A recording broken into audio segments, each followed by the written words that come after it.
Welcome to Penrose Learning, where we make understanding easy. You're ready to call? First, make sure FaceTime is enabled and you're signed into your Apple ID. Open Contacts or the phone app and find the person you want. FaceTime uses their Apple ID or linked phone number, so pick the matched entry. Tap the FaceTime button, then choose Audio. This begins a direct VoIP connection over Wi-Fi or cellular, which saves mobile minutes and often improves clarity versus a regular call. Once you tap FaceTime Audio, wait for the ring.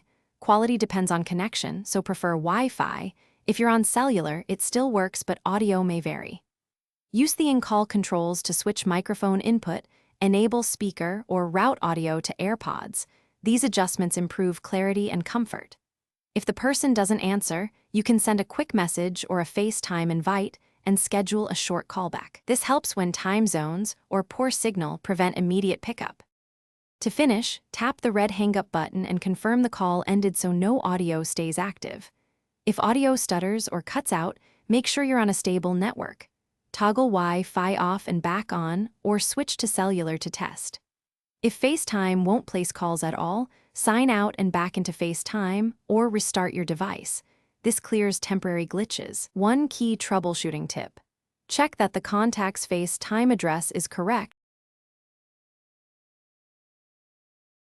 Thanks for watching. If this was helpful, leave a like and consider subscribing. See you next time.